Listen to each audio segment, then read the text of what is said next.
नमस्कार दोस्तों, स्वागत है आपका हमारे YouTube चैनल पर जिसका नाम है परीक्षिता एकेडमी। और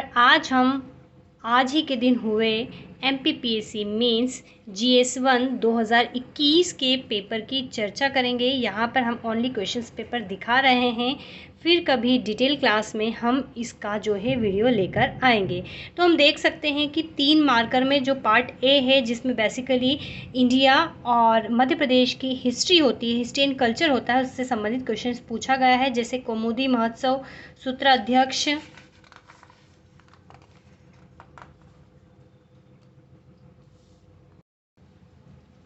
सूत्राध्यक्ष के बाद हम देखेंगे श्री हर्ष सयूख, ख्वाजा ताश, चांद बीबी, अमीनी आयोग, बकाश्ता, हृदयनाथ कुंजरू, भारतीय स्वतंत्रता बिल, कर्मवीर, मार्च, बरमान का मेला, जिजाक भुक्ति, तुकोजीराव, तृतीय होलकर, दोस्त मोहम्मद खान। इसी प्रकार 2 नंबर के जो 5 मार्क के क्वेश्चंस थे, ग्रेट बाथ जो मोहनजोदड़ो में है, भारतीय संस्कृति में 3 ऋणों की चर्चा, दीवाने कोही विभाग के बारे में, सालबाई की संधि, सन्यासी विद्रोह, भारत सेवक मंडल यानी कि servants of Indian society, India society,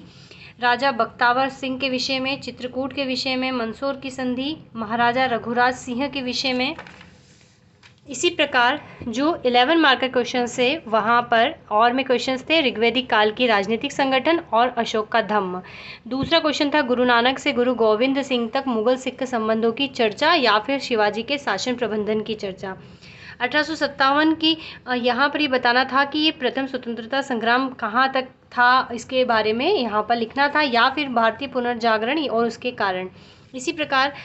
Mahakaushal क्षेत्र में असहयोग आंदोलन और निमाड़ मारवा के लोक चित्रकला और अहिल्याबाई होलकर का व्यक्तित्व में योगदान, और या फिर 1857 में शंकर शाह और रघुनाथ शाह का वर्णन। इसी प्रकार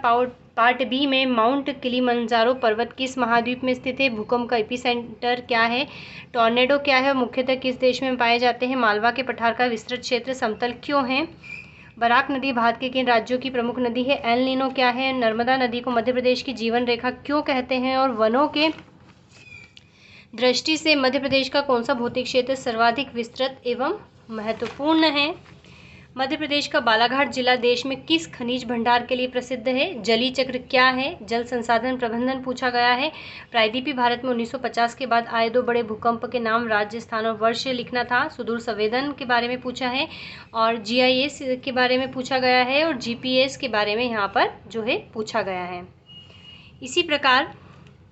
अगर हम बात करें 5 मार्कर क्वेश्चंस की, तो अरल सागर को मरती हुई लवणी झील क्यों कहा जाता है, ज्वालामुखी कैसे बनता है, लूनी नदी के बारे में, हम भारत के खनिजों को किस प्रकार से संरक्षित कर सकते हैं, मध्य प्रदेश में हीरा खनन परियोजना के बारे में, किस योजना के तहत जनजातीय मामलों के मंत्रालय ने मध्य प्रदेश के विशेष रूप से कमजोर आदिवासी समूह को लाभ दिया है, उन समूह की पहचान के लिए मापदंड, आर्सेनिक क्या है और पानी में इसके विभिन्न जो सोर्सेस है उसके बारे में, खतरों और आपदाओं के बीच अंतर, और पृथ्वी संसाधन प्रबंधन के लिए रिमोट सेंसिंग के एप्लीकेशंस पूछे थे। और इसी प्रकार जियो स्पेशल इन्फॉर्मेशंस के बारे में यहाँ पर बात की गई थी। अगर हम 11 मार्कर क्वेश्चंस की बात करें तो हिमानीकृत अपरदनात्मक स्थल रूपों का वर्णन, या फिर ज्वालामुखी उद्गार की प्रक्रिया से निर्मित स्थलाकृतियों का वर्णन, और इसी प्रकार हिमालय के प्रादेशिक विभाजन का वर्णन और राष्ट्रीय जल ग्रिड का वर्णन, मालवा के पठार की भौतिक विशेषताएं, मध्य प्रदेश में मृदा अपरदन की समस्या, जल के प्रमुख प्रदूषक तत्व या फिर आपदा प्रबंधन की नीतियाँ, सुदूर संवेदन का अर्थ है लाभ, और GPS के नियंत्रण प्रभाग के कार्य का उल्लेख करते हुए इसके उपयोग जो है यहाँ पर बताने थे। तो ये था आज का पेपर। इसी प्रकार हम कल GS पेपर 2 के बारे में भी सारा डिस्क्रिप्शन लेकर आएंगे। तो बताइएगा वीडियो आपको कैसा लगा।